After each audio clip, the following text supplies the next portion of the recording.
Namine Ita. Ita iku lare ingkang keset sinau lan boten peduli sanget kaliyan sekolahe. Saiki Ita lenggah ing kelas 3 SMA. Ing sawijining dina, romone ngalami kacilakan. Kala ing griya sakit, Ita ninggali penanganan dokter ingkang kirang sae dadosipun romonipun seda. Wiwit rikala semanten, Ita gadah tekad kangge sinau kanthi sregep amrih piyambakipun saged mlebet ing Fakultas Kedokteran.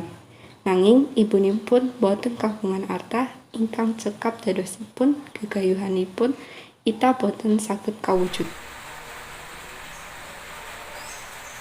Bu, nama sakit kula dados dokter. Sing gedhe pangapuramu lho, Nduk. Ibu ora bisa janji. Ragate aku banget, ibu ora duwe ragat kanggo nyetolake kowe ing Fakultas Kedokteran. Yen kowe gelem, coba golek beasiswa. Nanging kowe kudu sinau sing sregep ya. Oh, sampun Bu, boten napa-napa. Kula badhe upados. Sak sampunipun menika Ita mlebet dhateng kamaripun. Ya, carane golek beasiswa. Kambang aku ora tau entuk ranking ing kelas. Ing sekolah, Hai Ita, wis ngarep PR? Wes ya. Wis kok kadengaren nih?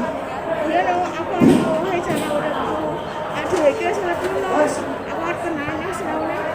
Emang kowe ngerti sesuk arep dadi apa? Aku akan jadi dokter kok. Nanging ibu ora daerah kayak beda-beda kayak Fakultas Kedokteran. Oh, sakjane aku ya pengen mlebu ning Fakultas Kedokteran. Nanging sawise aku rembugan karo wong tuaku, aku milih ora nerusake niatku. Sakjane aku ya pengen golek beasiswa, nanging aku wedi amarga ora duwe kanca. Wah, nek ngono sinau bareng wae. Supaya ngerti awak dhewe iso entuk beasiswane. Ayo. ing sawijining dinten wonten ing papan pengumuman sekolah dipun pasang poster pengumuman ingkang wartosi. Ngapa kuwi rame-rame? Apa ya kuwi? Ayo mrono. Yuk. Duh, rame banget takon guru wae. Yuk. Wonten ing kantor guru. Sugeng siang Bu, kula badhe tanglet. Menika wonten pengumuman babagan menapa nggih? Aku yang ngomongke bagian beasiswa UGM. Wah, kalau sangat kados pundi nggih Bu carane kula saged nderek beasiswa punika? Oh, mengko ing dina Minggu bakal ana ujian seleksi beasiswa UGM ning sekolah.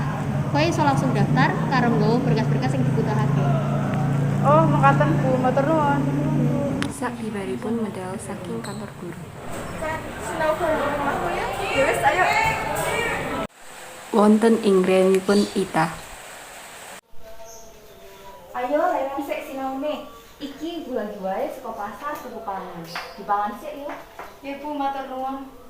Sakjane kowe iki sinau kangge apa to? Kok sajak temenanan? Dadosipun menjan dinten minggu punika wonten ujian seleksi wawancara Bu. Kula kalian Vero pengen derek. Mugi-mugi lolos ya Bu. Yo, muga-muga bisa katut seleksine. Matur nuwun Bu. Dinten Minggu wonten ing sekolah seleksi beasiswa UGM dipunwiwiti. Vero kaliyan Ita nindakaken ujianipun kanthi temenanan. Lare kekalih menika gadah pangajeng-ajeng saged lolos wonten ing seleksi beasiswa menika. Sabibaripun ujian.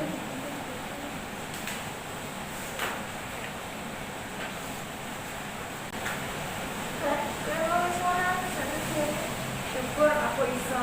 Nanging aku ora ngerti piye asile. Muga-muga asile apik. Kowe piye?